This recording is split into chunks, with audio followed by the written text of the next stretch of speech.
Fala galera do Física beleza? Arthur falando aqui de novo. Hoje eu estou com mais uma aula aqui para vocês, uma aula sobre leis de Kepler e a lei da gravitação universal de Newton.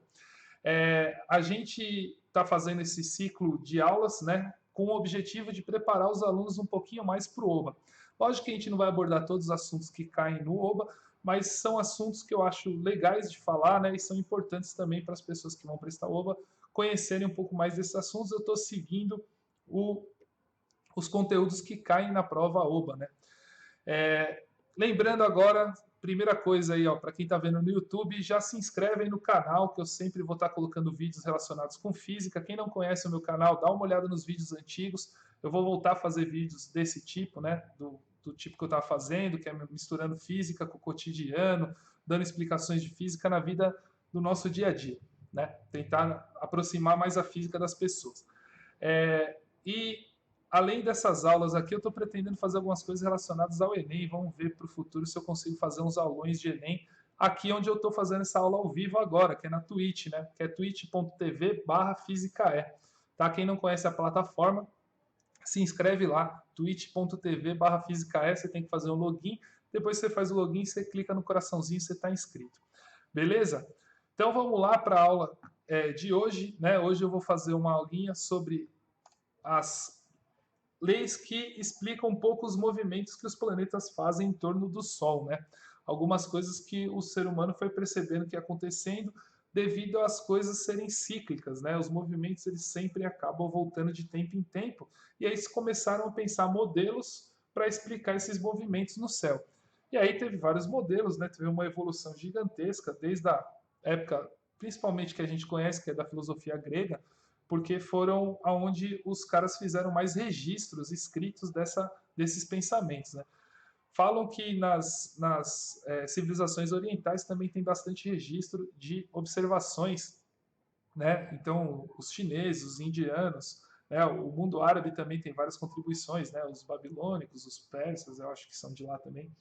E então é um tema que veio sempre evoluindo. Hoje em dia a gente acha que o nosso sistema é heliocêntrico, né? O Sol no centro do nosso sistema e os planetas dando voltas em torno deles. Isso é um sistema que mais explica ou que explica um pouco melhor, né? O modelo que explica um pouco melhor o que a gente observa, tá? Os outros não estão errados, tá? São modos de ver diferentes, só que as explicações ficam com vãos, né? Faltam algumas coisas aí. Beleza, bora lá. Eu vou abrir aqui a apresentação para mim. Então, a gravitação universal e as leis de Kepler é um assunto que cai na Olimpíada de Astronomia.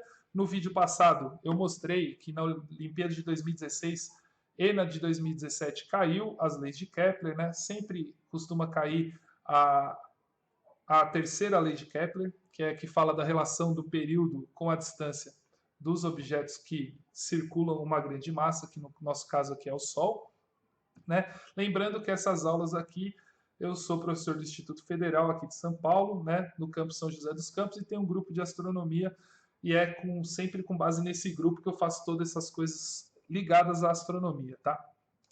Então, o Isaac Newton, para quem não conhece, né, ele foi um que ele até fala que se apoiou em ombros de gigantes, porque antes dele veio três pessoas que ele comenta muito, né?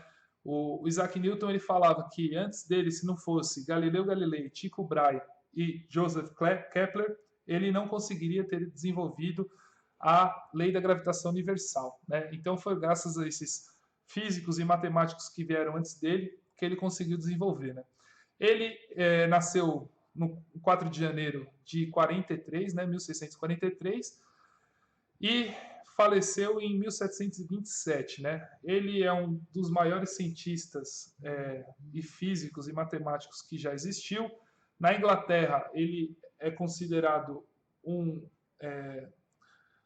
fenômeno da ciência, né? Acho que não só na Inglaterra, na física como um todo ele é considerado isso, mas para os ingleses ele é um gênio, né? Ele tem o título. Opa, obrigado pelo sub aí, ó.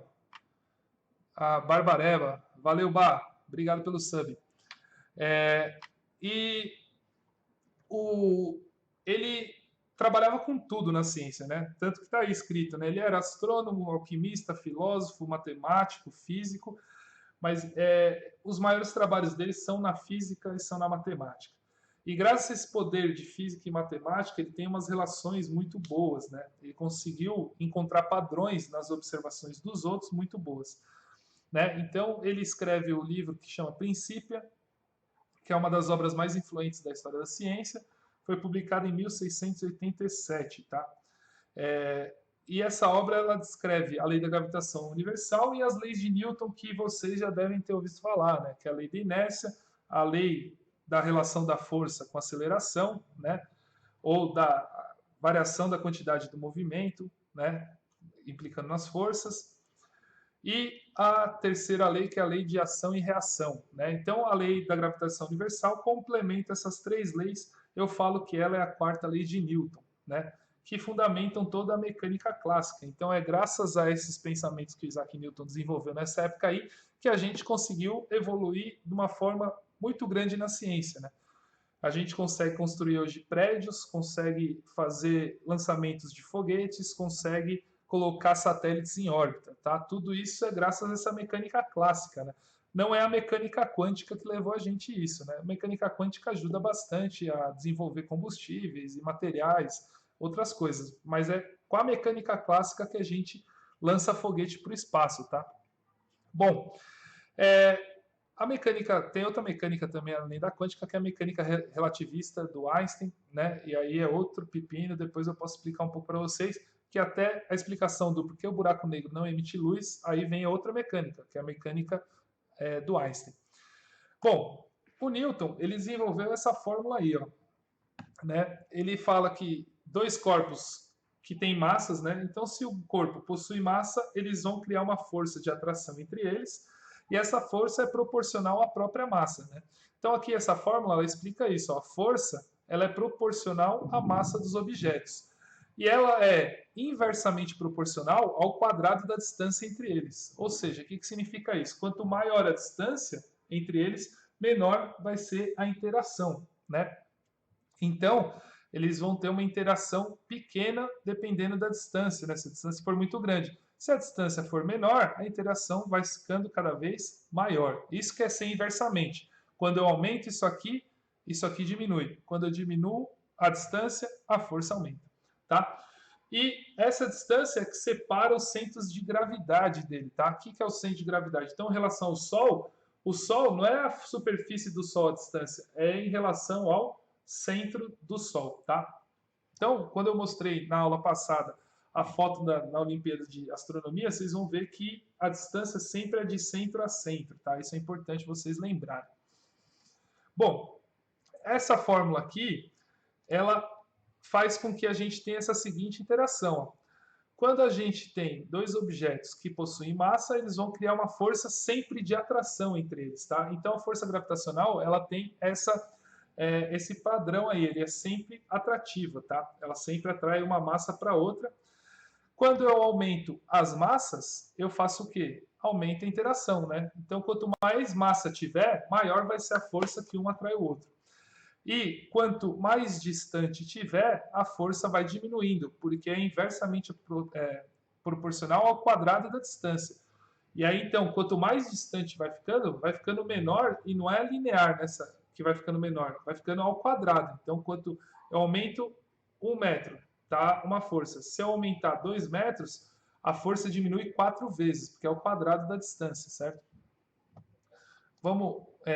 Tem um videozinho aqui, ó, que é no YouTube. Deixa eu dar pause.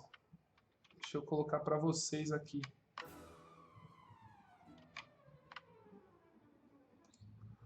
Ó, esse videozinho do YouTube que eu vou mostrar tem algumas partículas. Internet. Deixa eu jogar para cá.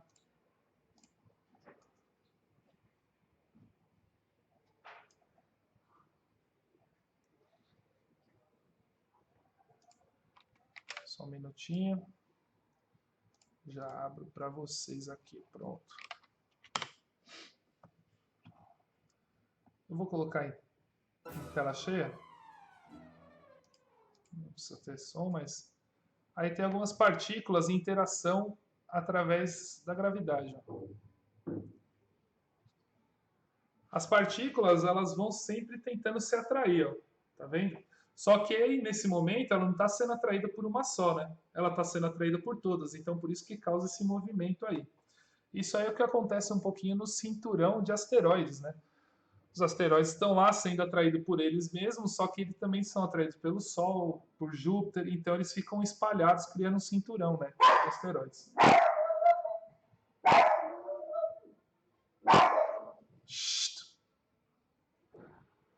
Ó, esse videozinho mostra um pouquinho disso, tá? Ele mostra a atração de pontos, né? Quanto mais distante, então, por exemplo, esse ponto desse ponto, a atração é pequena. Esse ponto desse ponto, a atração é maior pela proximidade. E aí também o valor da massa influencia. Mas nesse caso aí a simulação está com massas iguais, tá? Todos eles têm massas iguais.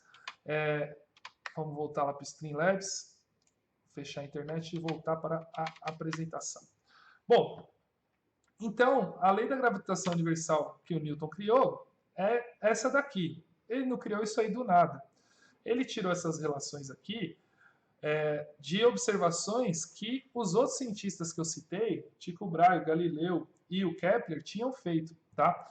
E aí ele viu que essa relação das massas aqui também eram explicadas as quedas dos objetos aqui, né? Então ele fala, pô, tem uma massa que é gigantesca, que é a massa da Terra, que está atraindo os objetos aqui com massa menor que a da Terra, né? Então, por exemplo, se eu solto essa calculadora, ela cai. Por quê? Porque a Terra está atraindo ela. Massa quer ficar junto de massa. Uma atrai a outra.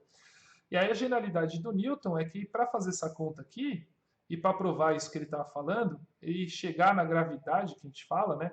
A aceleração da gravidade é isso daqui, ó, gm sobre r ao quadrado. Isso é a aceleração da gravidade. E aí você cai na fórmula da força-peso, né? Que é massa vezes a gravidade. Então, o g, emão e o r quadrado, o r ele já sabia. O que é o r para a gente aqui na Terra? É o próprio raio da Terra. E o raio da Terra, ele foi calculado muito tempo atrás, tá? Na época dos gregos ainda. Então, teve uns dois cientistas que chegaram no número do raio da Terra, e chegaram no número bem próximo do que é hoje, né? Que é coisa de 6.000 quilômetros. E a constante gravitacional ele tinha, porque é uma constante, né? Então, quando ele fazia experimentos com forças e massas, ele chegava nessa constante gravitacional. O problema era esse daqui, ó, a massa da Terra. Como que eu vou medir a massa da Terra? Eu tenho uma balança para colocar a Terra em cima? Não. Então, ele teve que chutar a massa da Terra. Ou seja, ele fala, ó, bom, a Terra é feita de 3/4 de água. Então, ele colocou um tanto de água. Ah, a Terra provavelmente o núcleo é de ferro. Por que ele teve que chutar o núcleo de ferro? Porque era a massa que se aproximava. Ele falou, para ter a gravidade que tem a relação entre a Terra e a Lua, eu tenho que ter uma coisa muito pesada no núcleo da Terra. Então, provavelmente é de ferro. E o cara acertou. Na nossa Terra, hoje em dia, tem teorias que mostram que ele é feito de ferro. E aí chutou alguma massa de terra lá, né? Através da densidade, através do volume, que dá para calcular com o raio, e tudo isso ele chegou num número próximo, muito próximo do que a gente conhece teoricamente hoje. Tá? Então essa foi a grande sacada de Newton, ele conseguiu chutar a massa da Terra, e esse chute está descrito no livro dele, é bem interessante vocês irem no Google depois de digitarem e ir atrás desse número aí. Bom, então, ó, por exemplo, a força de atração entre o Sol e a Terra. Né? Qual que é essa força que atrai o Sol e a Terra? Sendo que a Terra, né, por que a Terra não é sugada pelo Sol? Porque ela está girando, tá? Se não fosse o giro, ela seria atraída até o Sol engolir ela. A mesma coisa a Lua. Por que a Lua não cai na Terra? A Lua não cai na Terra porque ela está girando. Se ela parar de girar algum dia, a Lua e a Terra se juntam, tá? Por causa da atração gravitacional. Então tem uma força que joga as coisas para fora, né? Que é a força centrífuga, né? Que é contrário da resultante centrípeta. Então essa força aí que joga, né? Tanto que na máquina de lavar, apontei para lá porque lá é a minha área de serviço, quando a máquina gira, né, ela faz a centrifugação, ou seja, tira a água, né, da roupa. Por quê? Porque ela faz com que as coisas vão para fora. Então, quando os objetos estão girando, ele tem uma força que joga as coisas para fora. Essa força que joga para fora se equilibra com a força de atração gravitacional e aí o objeto fica sempre na mesma órbita. Tá? Então é por isso que nem a Terra cai no Sol, nem a Lua cai na Terra. É por causa da rotação, faz com que tenha um equilíbrio de forças. A Terra puxa a Lua, mas a Lua é jogada para fora por causa da velocidade de rotação dela. Então, ó, esse exemplo aqui, eu vou fazer a conta para vocês. Vou colocar aqui na webcam 2. Então, eu vou fazer a continha aqui, né? Ó, qual é a força gravitacional entre os dois? Então, aqui eu vou ter que usar a massa do Sol vezes a massa da Terra sobre a distância do Sol até a Terra, isso aqui elevado ao quadrado. E tudo isso vezes a constante gravitacional, né? Então, ó, a força vai ser 6,67 vezes 10 a menos 11, ou seja, essa constante é muito pequenininha, ó, é um número que tem um expoente negativo, ou seja, é 0,00000 até chegar no 6 aqui, são 11 casas, vezes a massa do Sol, que é 1,989 vezes 10 a 30 quilos, vezes a massa da Terra, né? A massa da Terra é 5,9 vezes 10 a 24, ou seja, é 1 milhão de vezes menor. Ó. Por que eu sei que é 1 milhão de vezes? Porque é 6 casas menor. 6 casas é 6 zeros. 6 zeros é 1 milhão. Dividido pela distância ao quadrado, que é 1,49 vezes 10 a 11 elevado ao quadrado. Tá? Então, deixa eu ver como tá, né? Porque eu estava pegando os dados aqui. Não sei como tá para vocês. Ah, tá, beleza. Então, eu estou calculando essa força aqui. Ó. Então, a força gravitacional vai ser esses números um vezes o outro. Tá? Então, como que eu faço essa conta? Eu vou multiplicar esse número vezes esse número vezes esse número. Tá? Na Olimpíada, pessoal, vocês não vão ter calculadora. Então, o melhor jeito de fazer essa conta aqui é de cabeça. Como que eu faço? Isso aqui, ó, 1,98. Quanto que é aproximadamente? 2. Esse aqui, ó, 5,9. Quanto que é aproximadamente? 6. E esse aqui, ó, 6,67. Quanto que é aproximadamente? 6,7. Esse aqui não dá para aproximar muito. Aí já fica mais fácil, ó. Eu vou multiplicar 2 vezes 6, 12. 12 vezes 6,7. E aí você faz, né? Monta lá, ó, 12 vezes 6,7. E aí faz essa continha aqui. Eu, como tenho a calculadora, para ser mais rápido, eu vou fazer pela calculadora. Tá? 12 vezes 6,7. Ou seja, você vai chegar no número próximo, né? Dá 80,4. 80,04 vezes 10 a primeira. Então, ó, sobrou. Tá vendo que é 80? Ó? Eu andei com uma casa aqui, ó. Andei uma casa para a esquerda, eu tenho o expoente 1 aqui, ó. Vezes. Aí os expoentes de 10 que sobraram. 10 a menos 11, 30 e 24. 24 mais 30, 54. 54 menos o 11, né? Lembra quando está multiplicando, eu vou somando. Somei aqui, eu vou somar menos 11 no 54. 54 menos 11 vai dar 43, né? 43 aqui, ó. Beleza. Dividido por esse número ao quadrado, ó, 1,49. Eu aproximaria para que número? 1,5. Aí eu faço aqui, ó, 1,5 vezes 1,5, que é 1,5 ao quadrado, dá 2,25 vezes. Aí, esse número ao quadrado é ele vezes ele. Quando é vezes, que eu faço com o expoente? Somo, né? Então, vai dar 10 a 22. Beleza. Aí, aqui, ó, vai ficar 1 com 43, como está multiplicando, vai dar 44. Então, vai ficar esse número dividido por esse, ó, 8 dividido por 2,25. Então, vai ficar 8 dividido por 2,25, que dá 3,5. 44 menos o de baixo, que é 22. 44 menos 22 dá 10 a 22. A unidade de força é newtons, tá? Então, esse exemplo aí, ó, só para vocês verem como faz conta com notação científica. Seria assim, né? Eu vou fazendo as contas de multiplicação dos números e vou somando os expoentes. Quando for divisão, eu subtraio, né? 44 aqui menos 22, que dá 22. Então, a força de atração entre o Sol e a Terra é essa daqui, ó, 3,5 vezes 10 a 22 newton, que é uma força muito grande, tá, pessoal? A força gigantesca entre os dois, né? Só para vocês terem ideia, se eu conseguir levantar um peso de 100 quilos, eu estou fazendo 1000 newtons. 1000 newtons é 10 a terceira. E esse valor aqui, ó, deu 10 elevado a 22. Então, para você ver como é muito grande a força entre duas massas gigantescas também, né? Bom, então voltando aí para a apresentação, esse aí foi um exemplo de como que usa a força de atração. É lógico que o exercício aqui, eu estou falando qual é a força de atração, mas eu poderia dar força e perguntar qualquer um dos outros números. Isso aí dá para calcular, é resolvendo a equação de primeiro grau, né? Isso aí é uma coisa importante que vocês têm que saber. Bom, dessa fórmula da força, eu tenho outras coisas que eu posso calcular. A aceleração da gravidade, eu posso calcular. Ó, a gravidade aqui na Terra dá 9,8 metros por segundo ao quadrado, né? A aceleração gravitacional. Como que eu calculo ela?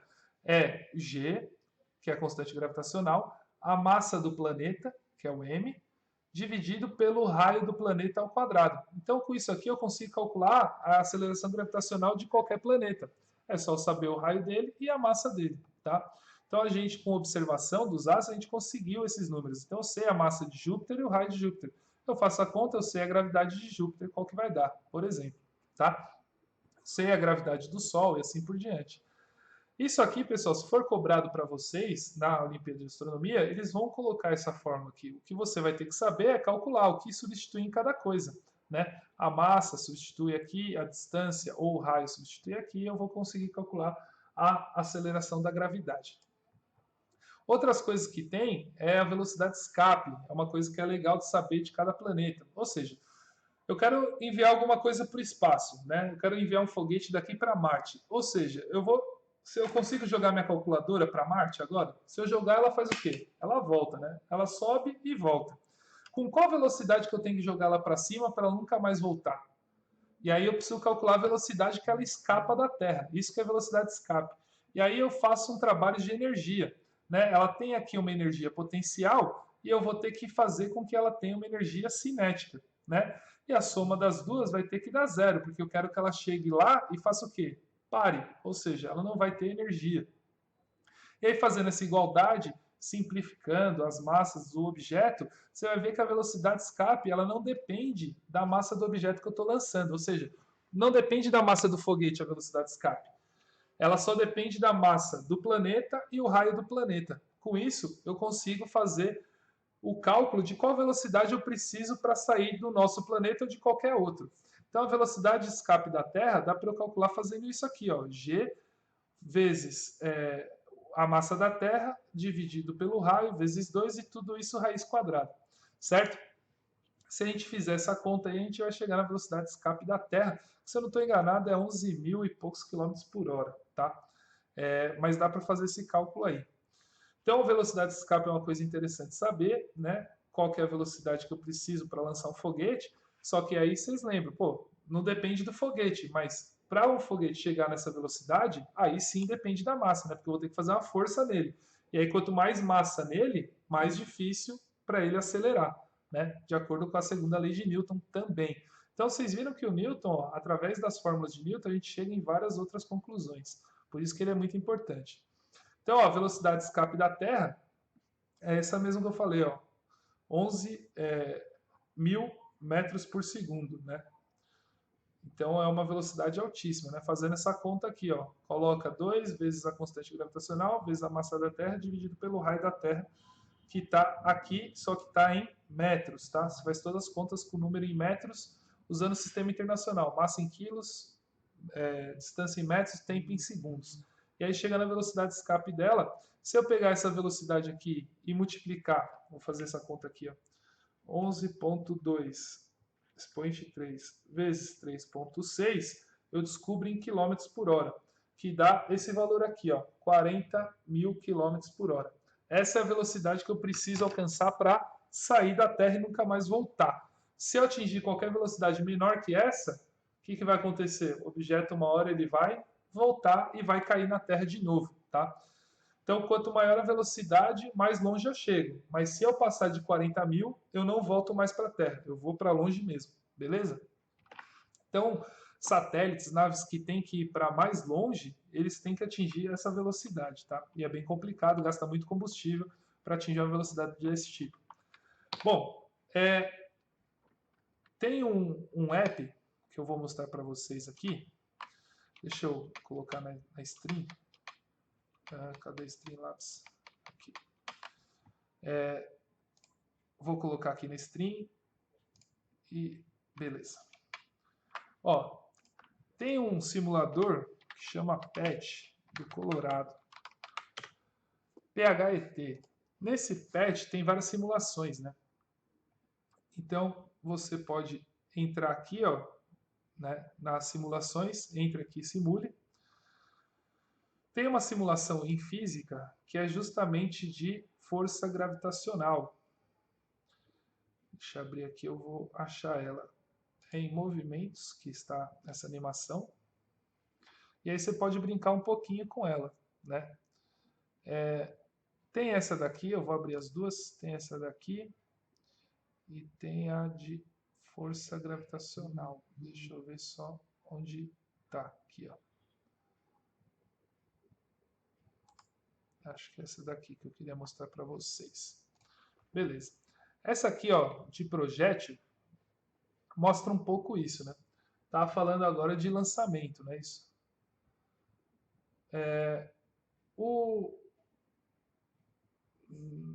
Não precisa de intro, pronto. Quando eu faço um lançamento, eu ponho uma velocidade inicial. A velocidade inicial aqui vai ser essa 25 metros por segundo. E aí eu solto o canhão, né? Se eu tirar um pouquinho do zoom, cadê? Não tem como tirar o zoom aqui.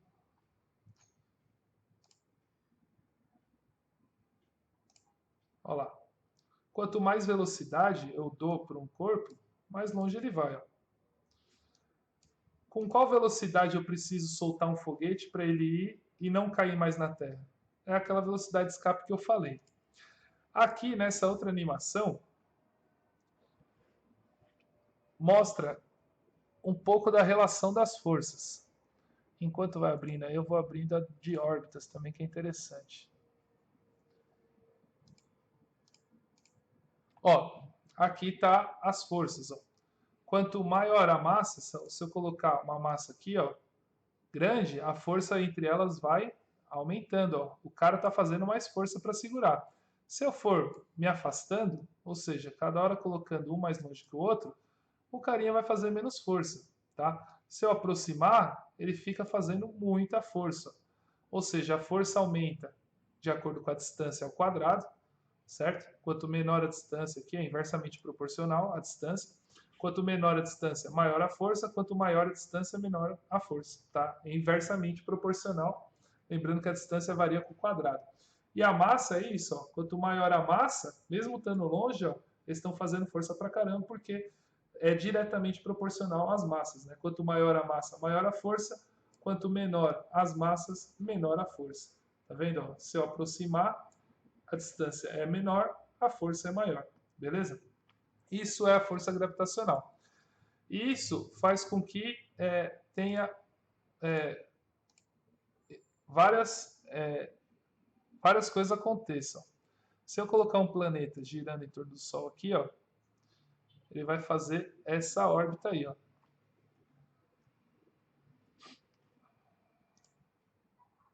A força da gravidade, ó, está sempre nessa direção, certo? É uma força de atração. Mas eu não queria essa animação, não, que acho que eu quero a outra. Vamos ver se é isso. É a outra. Sim, a velocidade de escape é usada para lançamento de satélites. Só que para lançar um satélite, você não quer que ele vá longe. Eu quero que ele vá até uma determinada órbita. Então eu calculo qual velocidade que ele vá até aquela órbita e fique nela. Tá? Então é assim que eles fazem. Eles põem uma velocidade que ele vá até determinada órbita. Né? Você não quer que o satélite vá para o infinito. Então a velocidade de escape serve para coisas que você quer que vá para o infinito, ou seja, quer que vá para bem longe da Terra.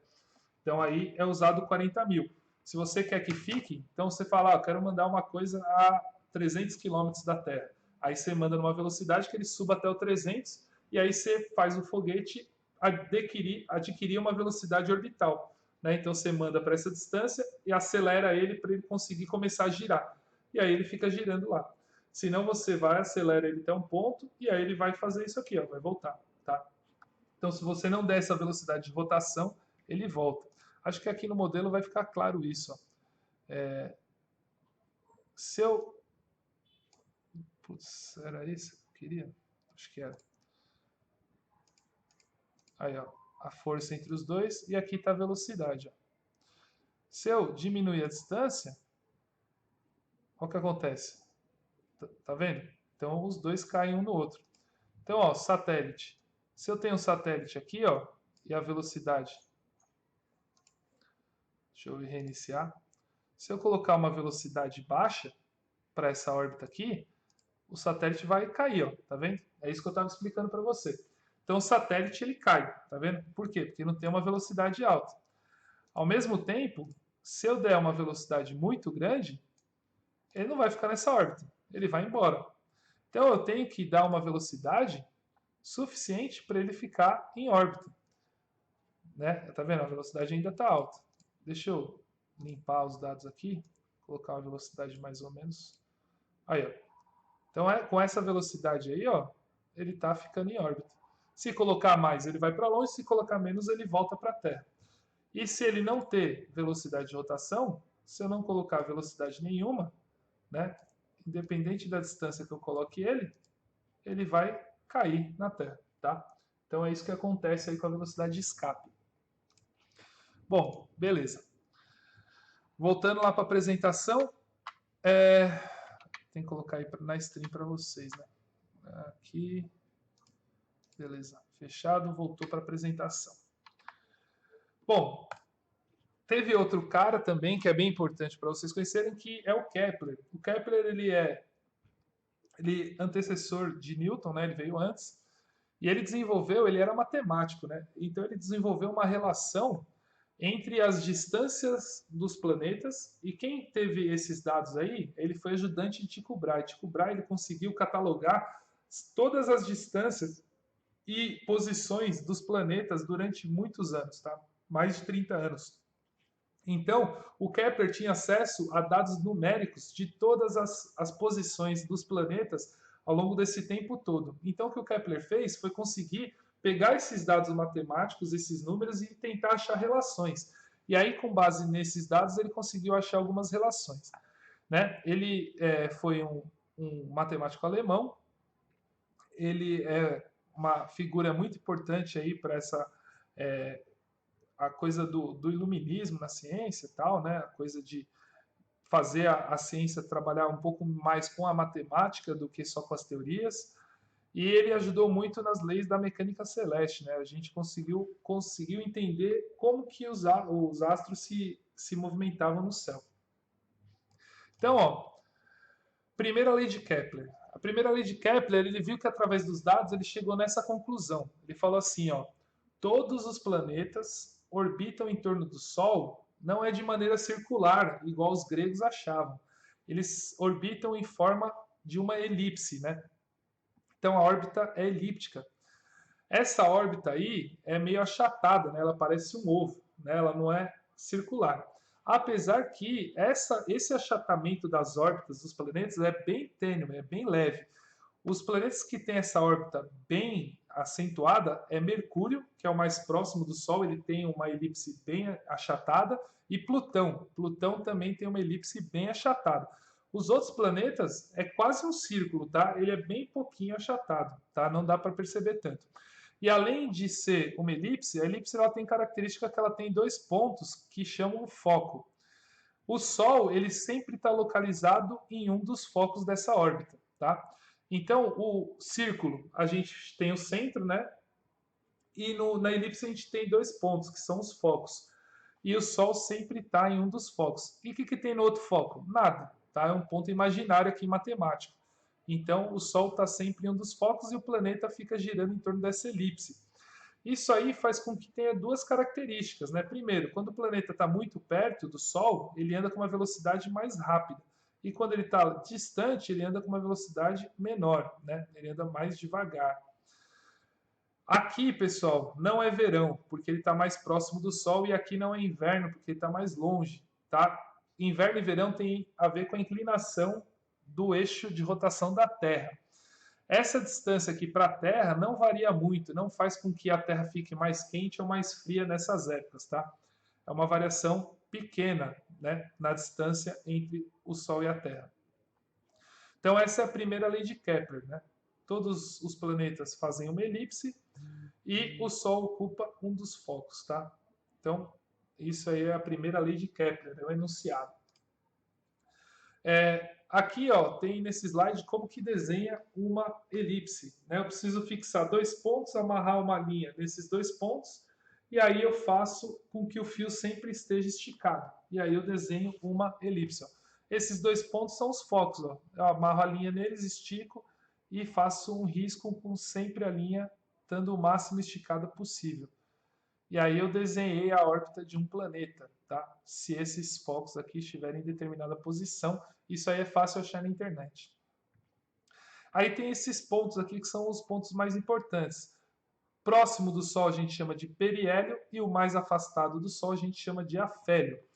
Quando é da Terra, Pepita, quando é da Terra a gente não fala periélio e afélio, a gente chama perigeu e apogeu, tá? Então, por exemplo, a Lua está no perigeu, a Lua está no apogeu, em relação à Terra. Afélio e periélio é em relação ao Sol, né? Hélio a gente lembra do Sol.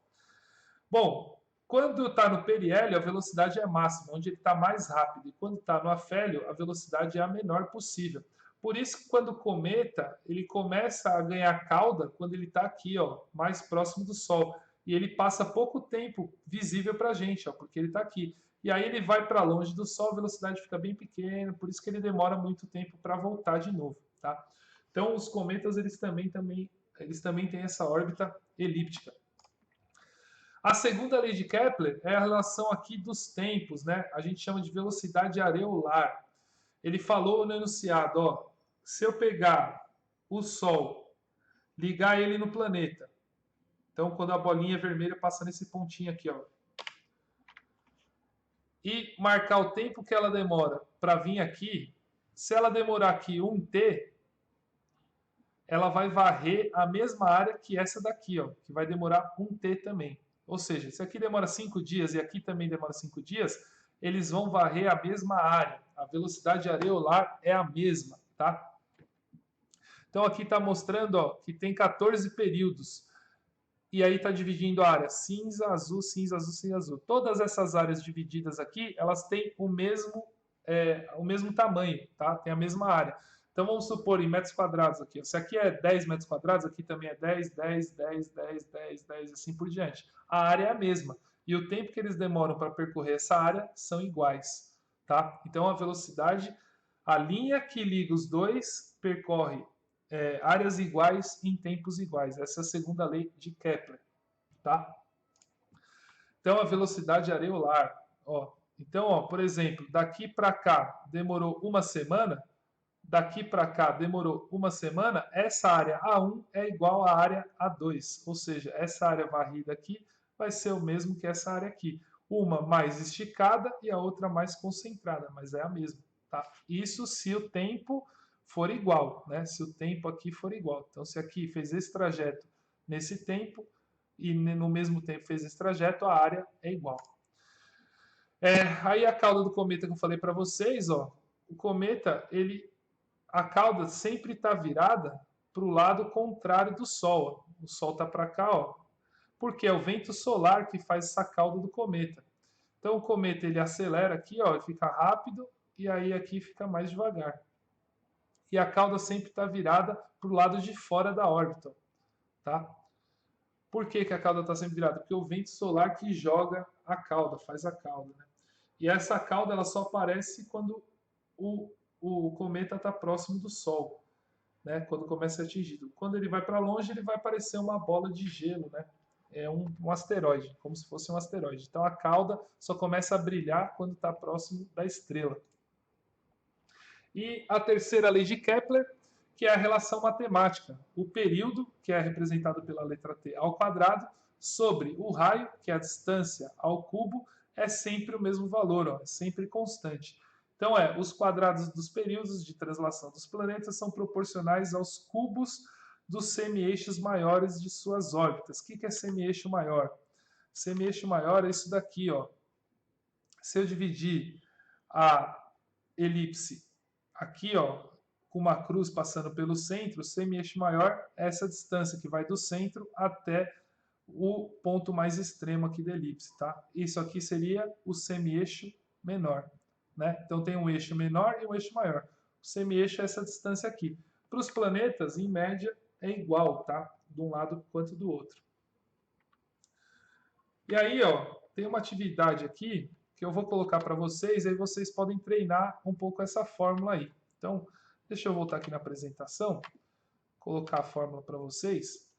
E aí aqui eu vou ligar. Então, ó, o pessoal que está aí vendo agora, vá no YouTube depois que eu colocar o vídeo, ou pega os dados lá, né? Eu só vou colocar aí, daí dá pausa aí no vídeo, quem está vendo pelo YouTube.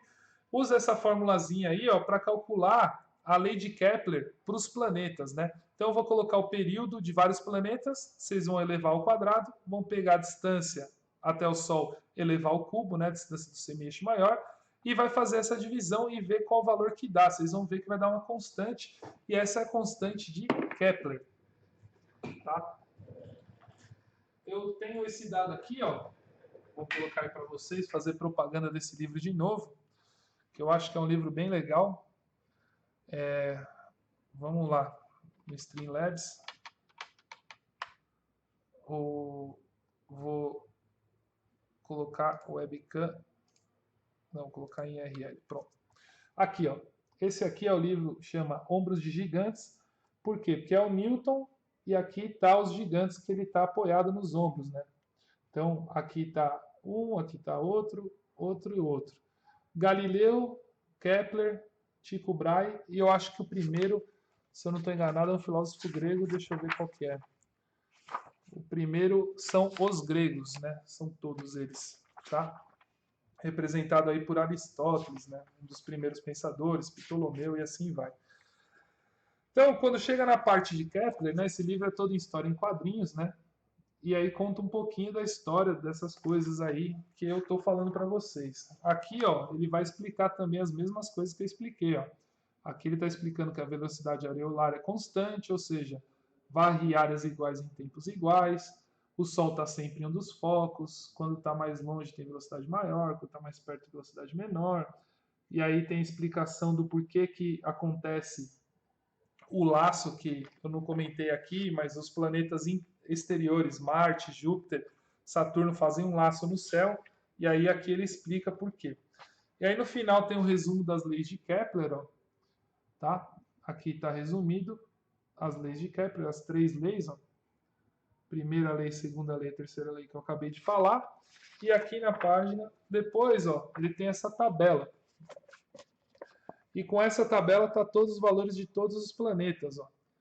Tá vendo? Acho que tá bem focalizado, dá para pegar os números aí, ó. Então tá aqui, ó, desde Mercúrio, Vênus, Terra, Marte, Júpiter, Saturno, Urano e Netuno, né? São os 8 planetas nossos aí, ó. Aqui está a distância ela está em unidade astronômica, né? E aqui, ó, desse lado está o período, que é o tempo. Então, agora eu aconselho vocês darem uma pausa aí no vídeo, pegarem esses dados e fazer essa tabela aqui, ó. Colocar a distância ao cubo, vou aproximar mais aí, ó. A distância ao cubo e o período ao quadrado. E aí fazer o quadrado do período dividido pela distância, sempre usando a distância em unidades astronômicas e o período em anos. Beleza? Então, ó, pessoal, façam essa atividade aí, quem está no YouTube, quem está na Twitch também pode fazer depois que for para lá, para treinar essa terceira lei de Kepler e ver o que o Kepler achou nos dados. Ele viu que era constante. E até por essas constâncias, os caras preveram a posição de Urano, né? Então falaram, ó, existe acho que outro planeta, ele está mais ou menos naquela posição ali. E aí acharam Urano lá, tá? Foi por causa desses dados aí, das observações que as pessoas fizeram. Tá? Então aqui, ó, vai ficando mais uma aula, né? Espero que vocês tenham gostado. Amanhã eu volto aí com mais um tema aí de astronomia. E é isso aí, ó. Não se esqueça de se inscrever no canal, acompanhe as redes sociais que estão aí, ó, né? O YouTube Física E, se inscreva lá no canal, deixa o like para ajudar na divulgação.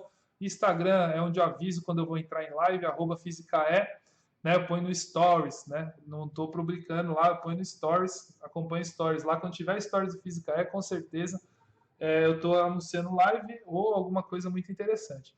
No Twitter eu também divulgo, @ArthurLouco, é um Twitter que eu tenho faz 9 anos, tá? Por isso que tem esse louco aí, é uma coisa que eu uso até hoje. A explicação do louco é bem complicada. Facebook, a página do Face é Física curtam lá a página, né? Eu sempre divulgo por lá. Hoje eu não divulguei, esqueci, eu só divulguei na minha página pessoal. E a Twitch, que é o canal onde eu estou transmitindo isso ao vivo, twitch.tv/Física onde eu jogo e faço tudo mais, beleza? Para trocar uma ideia com o pessoal. Fechado? Então, obrigado pelo vídeo, valeu Física fui!